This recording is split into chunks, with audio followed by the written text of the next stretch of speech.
बड़े हम बात कर रहे थे टाइप्स ऑफ प्रोबेबिलिटी, या बोलिए अप्रोचेस टू प्रोबेबिलिटी, या बोलिए theories of probability. Basically 3 approaches हैं हमारी। पहली कहलाती है क्लासिकल, दूसरी कहलाती है इंपेरिकल क्लासिकल, और कई लोग इसको कहते हैं रिलेटिव फ्रीक्वेंसी अप्रोच। ठीक है। और तीसरी कहलाती है सब्जेक्टिव। बेटे मैं एक बात ऐड करना चाहूंगा कि ये तीनों अप्रोचेस मेरे हिसाब से इंडिपेंडेंट नहीं है, ये तीनों कॉम्प्लीमेंट्री हैं, सब्स्टिट्यूट्स नहीं है एक दूसरे का, एक दूसरे को रिप्लेस नहीं करती हैं, एक दूसरे की बात का खुलासा करती हैं, एक दूसरे को सपोर्ट करती है, एक दूसरे को की पूरक है। तो जो तीनों अप्रोच हैं, तीनों समझने से हमें लगेगा कि हमें पूरा प्रोबेबिलिटी का ज्ञान हुआ है। तो इनको हम ये ना सोचें कि अलग अलग अप्रोचेज हैं। मेरे हिसाब से ये अप्रोचेज, पहली अप्रोच एक बेसिक बात कहती है, दूसरी इसको क्लियर करती है, और तीसरी बची हुई बातें कहती है। रिपीट, पहली एक बेसिक बात कहती है, दूसरी उस अप्रोच की जो बेसिक बात है उसको क्लैरिटी प्रदान करती है, और तीसरी बची हुई बातें कवर करती है। इसलिए तीनों क्या हो गई, एक दूसरे की पूरक। क्लासिकल अप्रोच ये कहती है कि जो प्रोबेबिलिटी होती है, पहली बात क्लासिकल अप्रोच का नाम होता है प्रायरी। इसका नाम क्या है? Priori probability approach. क्या नाम है? Priori probability approach. प्रायरी का मतलब होता है पहले से। प्रायरी का क्या मतलब होता है? पहले से। तो क्लासिकल अप्रोच ये कहती है कि जो प्रोबेबिलिटी होती है वो हमारे पहले से जाने हुए ज्ञान पर निर्भर करती है। रिपीट, ये हमारा जो पहले से हम ज्ञान जानते हैं उस पर निर्भर करती है। जो पहले से बात हमको पता है उस चीज के ऊपर निर्भर करती है। क्या? प्रोबेबिलिटी। कोई डाउट? तो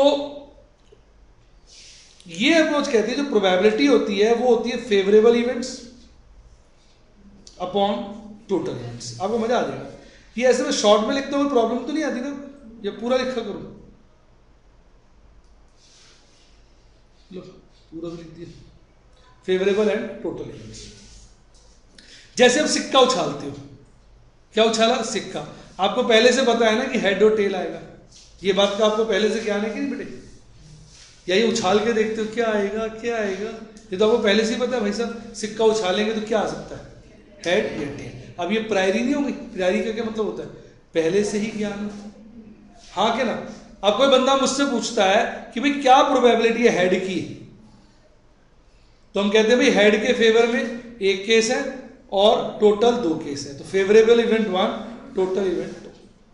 तो ये अप्रोच जो है प्रोबेबिलिटी को डिफाइन करती है favourable event upon total event. इस अप्रोच को हम प्रायरी प्रोबेबिलिटी अप्रोच भी कहते हैं। प्रायरी प्रोबेबिलिटी अप्रोच क्यों कहते हैं? क्योंकि हमें पहले से ज्ञान के, जो हमें पहले से ज्ञान होता है उसके बेसिस पे हम प्रोबेबिलिटी निकाल लेते हैं। पहले बताइए मजा आया कि नहीं? लास्ट में बच्चे को बड़ा ये बातें समझ नहीं आती है, बच्चों को रट्टे मार लेते हैं। मैं तो आपको एक बात का मतलब समझाता हूँ डीप में, अगर आप ध्यान से देखें तो आया समझ में। अब जैसे कि अभी हमने चर्चा की थी, ये लड़की बताएगी, नाम भूल गया, 2-4 दिन लगते हैं नाम याद होने में। कविता, बड़ा प्यारा नाम है कविता। कविता बताएगी प्रोबेबिलिटी ऑफ हेड क्या होती है जब हम एक सिक्का उछालते हैं। बताइए हेड की प्रोबेबिलिटी क्या होती है जब हम एक सिक्का उछालते हैं? 1/2। कैसे बताया आपने?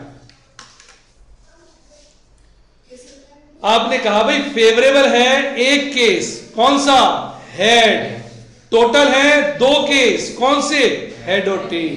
और इससे आपने बताया कि प्रोबेबिलिटी 1/2 होती है। पर इस बात से आपके दिमाग में एक गलत बात भी चली जाती है। बताऊं क्या? तो ये कह रहा मत बताओ सर, रहने दो, इतना ज्ञान मत बढ़ाओ, ज्ञान के तले में दब जाऊंगा। बताऊं? ये बच्चा तो कह रहा हाँ, बाकी सब कह रहे हाँ।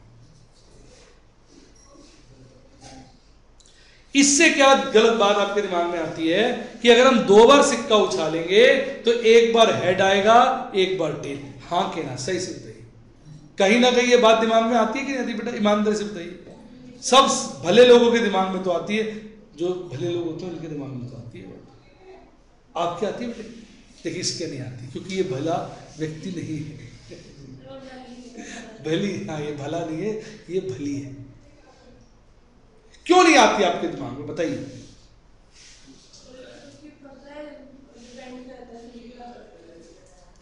ये बात ना यहाँ क्लियर नहीं हो रही है क्लासिकल अप्रोच में। क्लासिकल अप्रोच हमारे मन में कहीं ना कहीं ये भ्रम पैदा कर देती है कि अगर हम 10 बार सिक्का उछालेंगे तो आधी बार हेड अर्थात 5 बार हेड आएगा और आधी बार टेल 5 बार टेल आएगा।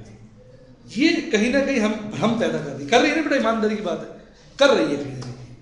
क्लैरिटी प्रदान नहीं करी। इस लड़की ने कहा है कुछ, पर वो भी क्लियर नहीं कर पाई। उसने अपने मन को कह दिया कुछ, ठीक कहा, मैं नहीं कहूँगा गलत कहा, लेकिन वो क्लैरिटी नहीं हो पाई, है ना? जैसे आप बोल रहे हो लेकिन आपको भी लग रहा होगा इतना कन्विंसिंग नहीं बोला आपने, इतना कह दिया डिपेंड करता है जी, वो बात में करंट नहीं है। फिर हाफ का क्या मतलब है अगर डिपेंड करता है? What do you mean by half? बताइए फिर हाफ का क्या मतलब है? आप कह रहे हो 10 बार सिक्का उछालेंगे, आप ये सहमत नहीं हो? 10 बार सिक्का उछालेंगे 5 बार हेड आएगा, सहमत हो? नहीं, फिर इसका हाफ का क्या मतलब है? तो समझ आया आपको? मतलब करिए या तो वो या तो वो।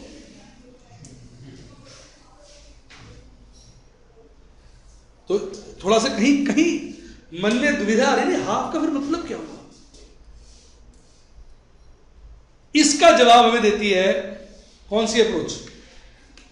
सेकेंड, जिसको हम कहते हैं इंपेरिकल, क्लासिकल और रिलेटिव फ्रीक्वेंसी अप्रोच। एक्चुअली हुआ क्या था, एक स्टैटिस्टिशियन का नाम तो मैं भी भूल गया, एक स्टैटिस्टिशियन थे, भाई साहब उसको जेल में बंद कर दिया। क्या बेटे? आप बनाती हो, शादी में आए हो हैं, कुछ बोलते नहीं, कुछ करते नहीं, तो बैठ के आराम से कि सेवा पानी करते रहो मेरी। हाँ जी बेटा, क्या पूछा मैंने? जेल में बंद कर दिया। अब जो भले लोग होते हैं ना, वो सब जेल में भी इन्वेंशन कर देते हैं, वो इन्वेंशन को छोड़ते नहीं है। बताइए क्यों? क्योंकि वो बच्चों के दुश्मन होते हैं। वो कहते हैं बच्चों को इतनी पढ़ाई देंगे, इतने थ्योरियां बना देंगे, बच्चे रटते रटते मर जाए। तो जेल में वो खाली बैठा था, तो उसने सिक्का उछाला। पहले मैं उसकी स्टोरी सुनाता हूँ, फिर आपको समझ में आएगा इसकी कहानी। ऐसे समझ में नहीं आती कहानियाँ, हर बात के पीछे एक स्टोरी होती है। जैसे एग्जाम्पल मैंने बनाया उसी स्टैटिस्टिशियन के हिसाब से, उसने एक बार सिक्का उछाला, रिपीट। तो उसने जब एक बार इससे सिक्का उछाला, उसने देखा कि एक हेड आया, रिपीट। तो अब उसने टोटल इवेंट कितने हैं उसके? 2, 1 बार सिक्का उछाला, हेड कितना आया? 1। तो उसके हिसाब से तो प्रोबेबिलिटी क्या होगी? 1 हेड की। फिर जब उसने 5 बार सिक्का उछाला, रिपीट, तो उसने देखा कि अब 2 बार हेड आया। तो अब उसने प्रोबेबिलिटी निकाली भाई, फेवरेबल 2 और टोटल 5। तो आंसर क्या आया? 0.4। भाई साहब उसे नशा आ गया, रिपीट, नशा आ गया। वो सिक्के पे सिक्के उछालता गया, उछालता गया। जब उसने 10 बार उछाला, उसने देखा अब 7 बार हेड आया, यानी अब प्रोबेबिलिटी क्या हो गई? 0.7। जबकि इंपेरिकल वाले क्या क्या हो, जबकि क्लासिकल वाले क्या कह रहे थे? हाफ।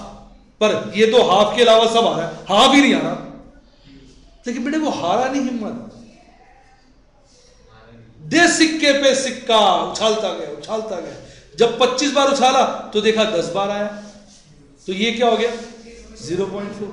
जब 100 बार उछाला, देखा 55 बार आया, ये क्या हो गया? 0.5। अब नोट करते रहो, जैसे जैसे वो सिक्के की मात्रा को उछालता चला गया, ये जो आंसर है वो इस तरह से आते गए कि जो हमारी प्रोबेबिलिटी है, नोट करिए, वो 0.5 के ऊपर नीचे होती होती पर नजदीक पहुंचती चलेगी। देखिए देखिए आप ध्यान से, शुरू कहां से हुई थी? 1, गिर के हो गई 0.4, बढ़ के हो गई 0.7, गिर के हो गई 0.4, बढ़ के हो गई 0.55, गिर के हो गई 0.48, बढ़ के हो गई 0.54। ऐसे घटते बढ़ते घटते बढ़ते घटते बढ़ते किस तरफ पहुंचती जा रही है? 0.5। तो इसने ये कहा, बंदे ने, कहता हाफ का मतलब है, जो हमारी खूबसूरत बच्ची नहीं बता पाई, इसने जो बोला था वो ठीक था। इसने क्या बोला था? डिपेंड करता है या तो ये या तो वो। लेकिन सेकंड अप्रोच इस बात को क्लियर कर रही है, हाफ को। वो कह रही है भाई हाफ का मतलब ये होता है कि डिपेंड करता है, वैसे तो हेड भी आ सकते हैं ज्यादा, टेल भी आ सकते हैं, जैसे इस बच्ची ने कहा, अब क्लियर कर रहा है ना उस बात को। लेकिन जब आप सिक्के की मात्रा को बढ़ाते जाएंगे, उछालते जाएंगे लॉन्ग रन में, रिपीट, जब उस काम को आप बार बार करते जाएंगे तो लगभग आधी बार क्या आएगा, हेड, और आधी बार क्या आएगा, टेल। नहीं समझ आया? यानी उसने क्लासिकल अप्रोच में एक लाइन और जोड़ दी। क्या? मैं बताता हूं। उसने कहा फॉर्मूला वही है, पर इस काम को आपको करना कितनी बार पड़ेगा, इनफाइनाइट। कहता है ये प्रोबेबिलिटी हाफ है। जो मैं आपसे पूछ रहा था बेटे हाफ का क्या मतलब, आपको समझ में आ गया होगा, जो शब्द मिस कर रहे थे भाई। थोड़े इवेंट्स में तो डिपेंड करता है, हेड ज्यादा भी आ सकता है और कम भी आ सकता है, डिपेंड करता है। देख लो इसके एग्जांपल में भी, देखो आगे, देखो इसके एग्जांपल में भी देखो, शुरू में हेड क्या आया, ज्यादा आया, एक में से एक आया, फिर हेड बिल्कुल मर गया बेचारा, 5 में से कितनी बार आया, 2 बार, फिर भाई साहब बढ़ गया, 10 में से कितना आया, 7 बार। देखो इस बच्ची ने क्या बोला था, डिपेंड करता है। देखिए डिपेंड ही कर रहा है। लेकिन जैसे जैसे मैं तो बच्चों के शब्द पकड़ के समझाता हूं, जो क्लैरिटी ऑफ थॉट दे रहा हूं, देख रहे हैं, जैसे जैसे वो इवेंट्स बढ़ाता जा रहा है, रिपीट, सिक्के को बढ़ाता जा रहा है, अब वो डिपेंड करता है, चीज खत्म होती जा रही है। आंसर किसके नजदीक दौड़ता जा रहा है, 0.5। तो अब बताओ मजा आएगा। तो देखा जाए पूरक नहीं होगी सेकंड अप्रोच ने, सेकंड अप्रोच ने फर्स्ट अप्रोच को क्या करा, पूरा कर दिया, समझा दिया उस बात को। तो ये मत सोचना कि अगर 2 में से एक बार हेड आता है, रिपीट, 2 में से एक बार हेड आता है तो अगर मैं 6 बार सिक्का उछालूंगा तो 3 बार हेड आएगा, ऐसा जरूरी नहीं है। डिपेंड करता है, हेड ज्यादा भी आ सकता है और कम भी। कैसा लगा? लेकिन अगर यही काम मैं 6 लाख बार करूंगा फिर लगभग 3 लाख के आसपास हेड आएगा। थोड़ा कम भी हो जाए, थोड़ा ज्यादा भी हो जाए तो वो पता नहीं चलेगा ना। नहीं मेरी बात समझ? कैसा लगा? सही बता, उदास सा लग रहा है, आई बात समझ में? अब मैं इसकी पढ़ के सुनाता हूं। इंपेरिकल, क्लासिकल और relative frequency approach. Observed relative frequency of an event in a very large number of trials। तो इस अप्रोच ने क्या किया, जब उस काम को बहुत बार किया तब उसने उसमें ऑब्जर्व किया कि कितनी बार हेड आया है। प्रायरी नॉलेज से नहीं कह रहा, ये तो प्रायरी नॉलेज से कह रहा है। इसने कुछ किया इसने ऑब्जर्व नहीं, इसने सिर्फ सोच लिया सिक्का फेंकूंगा क्या आएगा, हेड आएगा या टेल आएगा, हेड की केस क्या हो गए, फेवरेबल 1, टोटल क्या हो गए 2, बिना कुछ किए भाई साहब, प्रायरी नॉलेज से, रिपीट, अपनी नॉलेज से, प्रायरी से निकाल लिया बिना कुछ किए। लेकिन नहीं, इसने कहा नहीं ऐसे नहीं चलता, काम को करते जाओ लार्ज नंबर ऑफ टाइम। फिर उसने उसमें ऑब्जर्व किया, बेटा मजा भी आ रहा है, ऊपर से जा रहा है, एक एक बात क्लियर हो रही है। फिर ऑब्जर्व करके उसने क्या बोला कि the proportion of times that an event occurs in long run when conditions are stable. कहता है कि लॉन्ग रन में हम देखते हैं प्रोबेबिलिटी जब सेम कंडीशंस होती है, मतलब सिक्का ठीक हो, उसको बार बार उछालते जाते हैं, तब हम प्रोबेबिलिटी निकाल सकते हैं। प्रोबेबिलिटी ट्रू कब होती है, 100% लॉन्ग रन में, जब उस काम को बार बार किया जाए, बहुत बार किया जाए। Although probability is still defined as, probability अभी भी वही कह रहे हैं, ratio of number of favourable outcomes to total number of outcomes. Formula वही है, कौन सा, फेवरेबल अपॉन टोटल। लेकिन the outcomes are based on observed data। सिक्का उछाल के देख रहे हैं, प्रायरी नहीं है। प्रायरी में तो क्या था, सोच लिया था, बिना मिठाई खाए सोचा मिठाई है तो मीठी ही होगी। क्लासिकल क्या कहती है, मिठाई है, सोच लो मिठाई तो क्या है, मीठी। इंपेरिकल कहता है नहीं, खा के देखो मीठी है कि नहीं, और एक बार नहीं कई बार खा के देखो, तसल्ली करो मीठी है कि नहीं। अभी समझ नहीं आई अप्रोच? तो कहता है यहां जो आउटकम है, जो रिजल्ट है, वो the outcome are based on observe data. Data को क्या किया हमने, observe, and not on prior knowledge. Prior knowledge पे नहीं। मजा आ गया भाई साहब? इसका मतलब फॉर्मूला वही, number of favourable events upon number of total events. बस इसमें काम क्या होगा, n टेंड्स टू इन्फिनिटी। उस काम को आपने बार बार बार बार बार बार बार बार करना है। कैसा लगा भाई साहब, मजा आ गया? ये दूसरी हो गई। और ये स्टोरी क्लियर हो गई थी वाली, हमने लास्ट में लिख भी दिए। However, as the number of trials increase, the probability stabilizes and approaches to half, 0.5। पूरा समझ में आया, थोड़ा समझ में आया? रिया आगे ना बात समझ में? तो सब बच्चों को बढ़िया लगा, क्लियर, मस्त। अब लास्ट अप्रोच है सब्जेक्टिव। कहते अब हर जगह ऐसा थोड़ी होता है, कई जगह भावना भी तो काम करती है। इंडिया पाकिस्तान का मैच हो रहा है, अब मैं आपसे पूछता हूं क्या प्रोबेबिलिटी है इंडिया की जीतने की? आपकी भावना अलग है, विवेक की भावना अलग है। ये कह सकता है, इसको लग रहा है यार इंडिया जीत जाएगी, 80% चांस है। क्या चांस है? 80। इसने कहा 80%। पर विवेक सितारों पे निर्भर करता है, कह रहा आज तो जो दिन है वो इंडिया के फेवर का नहीं है, आज का दिन इंडिया के फेवर का नहीं है। प्रोबेबिलिटी जो है 80 नहीं, मुझे तो 30 लग रही है। अपनी कैलकुलेशन। कई बार तो लोग लड़ पड़ते हैं इस बात पे, कैसे जीत जाएगी, आज इंडिया जीतेगी तो नहीं, पाकिस्तान जीते, एक दूसरे को मारना शुरू कर देते हैं, शर्तें लगाते हैं, पता होगा आपको, सट्टे लगते हैं, क्योंकि सबकी भावनाएं क्या होती हैं। तो सब्जेक्टिव प्रोबेबिलिटी ये कहती है कि प्रोबेबिलिटी जो होती है वो सब्जेक्टिव होती है।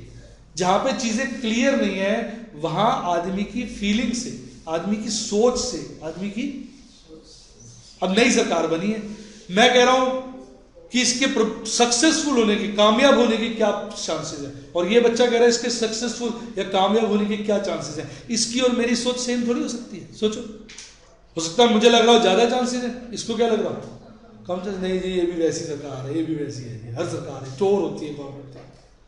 मुझे लग रहा नहीं यार इस बार थोड़ा फर्क है, बात एक बात कह रहा हूँ, अच्छा है बुरा, या मुझे लग सकता नहीं यार वैसी है, इसको लग रहा नहीं फर्क। वो तो अलग अलग क्या है, भावना है। कोई लड़की तो नहीं इस क्लास में इसका नाम भावना है, वो कही जी मैं तो एक ही बार बार अलग अलग कहना। कोई डाउट? तो सब्जेक्टिव प्रोबेबिलिटी क्या हो गया, probability is assigned to an event by an individual, हर आदमी। तो आज बारिश होने की क्या संभावना, मैं आपसे कहूं तो आपकी फीलिंग कुछ और हो सकती है। आपको लग रहा है भाई साहब आज तुम लग रहा है खड़खड़ाहट हो रही है, सुबह से दिमाग में लग रहा है बारिश आएगी, क्या लग रहा है बारिश आएगी, और आपने छाता ले लिया, आपको लग रहा है 80% चांस है। आपकी जो फ्रेंड है कभी तक काहे की बारिश हो गई, बारिश होनी थी, इस बार तो सूखा सा पड़ गया, छाता मारा फेंके नहीं, मैं तो ऐसे ही चाहूंगी। तो सबकी फीलिंग्स क्या है, अलग अलग। तो ये क्या होता है, बोलो सब्जेक्टिव। तो थर्ड अप्रोच कहती है सब्जेक्टिव है। एग्जाम्पल दिया मैंने, probability of India winning a match will vary from person to person. कोई बंदा ज्यादा असाइन कर देगा, कोई बंदा कम असाइन कर देगा। मजा आया कि नहीं आया, थोड़ा या पूरा, मस्त। तो वैसे तो जो तीनों समझ लोगे, तीनों अलग अलग नहीं है, इन दोनों ने तो एक दूसरे को सपोर्ट किया। किसने? इंपेरिकल क्लासिक और क्लासिकल एक दूसरे को सपोर्ट किया। और जो ये तीसरी अप्रोच थी, इसने बच्चे कुछ केस ले लिए जहां रिजल्ट जो है भावनाओं पे निर्भर करता है, मतलब रिजल्ट नहीं प्रोबेबिलिटी, रिजल्ट तो बाद में एक्चुअल होगा। मजा आया? अब एक छोटा सा क्वेश्चन ले लेते हैं, थोड़ा सा फ्रेश हो जाओगे, अब और कोई बात नहीं। कहता भाई 52 कार्ड है, रिपीट, तो क्या प्रोबेबिलिटी है अगर हम एक पत्ता निकालें, रिपीट, एक कार्ड निकालें, क्या प्रोबेबिलिटी है वो नंबर 7 होगा। तो आपको मैंने बताया था कि ताश के 4 तरह के पत्ते होते हैं, कौन कौन से? स्पेड, क्लब, डायमंड और हार्ट। सब में 7 नंबर होगा, 1 से 10, और जैक, क्वीन और किंग होता है। तो टोटल कितने हो जाएंगे? 7। फेवरेबल कितने हो जाएंगे? 4, और टोटल केस के 52। अगला प्रश्न है ब्लैक कार्ड कितने होंगे, रिपीट, ब्लैक कार्ड कितने होंगे। अगला प्रश्न क्या है, ब्लैक कार्ड कितने होंगे। तो ब्लैक पता है आपको कितने होते हैं? 26। कितने होते हैं? 26। कौन कौन से? 13 स्पेड के, 13 क्लब के, 26 ब्लैक कार्ड होते हैं, टोटल 52। तो प्रोबेबिलिटी क्या होगी? 26 और 52।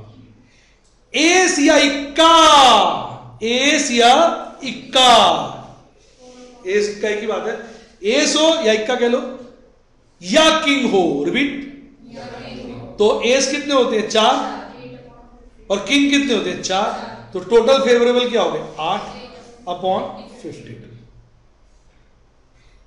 काला नंबर 2 हो या काला नंबर 3 हो, काले नंबर 2 कितने होते हैं 2 ही होते हैं। कौन कौन से, दुखी स्पेड की और दुखी क्लब की, नंबर 2 स्पेड का, नंबर 2 क्लब का, इसी तरह नंबर 3 स्पेड का, नंबर 3 क्लब का, दोनों काले होते हैं। तो टोटल क्या हो जाएगा 4/52। बेटे जैक हो, किंग हो या क्वीन हो, तो और रेड हो, रिपीट रेड हो, रेड फेस्ड कार्ड, फोटो छपी हो, फोटो किस किस पे छपी होती है, किंग पे, क्वीन पे, जैक। तो लाल रंग के कितने किंग होते हैं 2, कौन से, डायमंड और हार्ट, ईंट और पान। क्वीन भी 2, ईंट और पान। जैक भी 2, ईंट और पान। फेवरेबल राजे 6, टोटल 52। तो आंसर क्या हो गया 6/52। तो ये तो उसी से हो गया प्रायरी नॉलेज वाले से। किससे हो गया, कौन सी अप्रोच, क्लासिक। कैसा लगा, आया समझ, ये ऊपर से निकल रहा है। तो अप्रोचेस समझ में आ गई, बढ़िया है। थोड़ी सी बातें और, प्रोबेबिलिटी की मैक्सिमम वैल्यू क्या हो सकती है 1 का मतलब पक्की हाँ, सर्टेनिटी। सबसे कम वैल्यू क्या हो सकती है 0 का मतलब पक्की ना, इम्पॉसिबिलिटी। और जो प्रोबेबिलिटी है सही मायने में उसकी वैल्यू 0 से 1 के बीच होती है। जितना 0 की नजदीक होगी उतना होने की संभावना कम है, जितना 1 के नजदीक होगी उतने होने की संभावना ज्यादा है। बेटे 1 हो गई तो पक्की हाँ, 0 हो गई तो पक्की हाँ। कैसा लगा,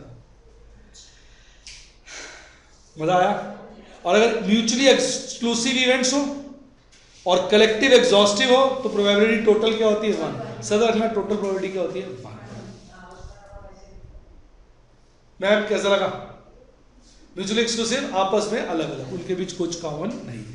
मजा आ गया आपको, थोड़ा क्लियर है पूरा। अप्रोचेस फर्स्ट क्लास क्लियर, बच्चों का अप्रोचेस क्लियर नहीं होती। आप ये देखो तीनों अप्रोचेस क्लियर है, मस्त समझ में आ गया कि फर्स्ट मेन अप्रोच है, सेकंड ने उसको क्लैरिफाई किया और थर्ड ने बाकी केस ले लिए, फीलिंग वाले केस। फीलिंग को हिंदी में क्या कहते हैं, भावना। मस्त।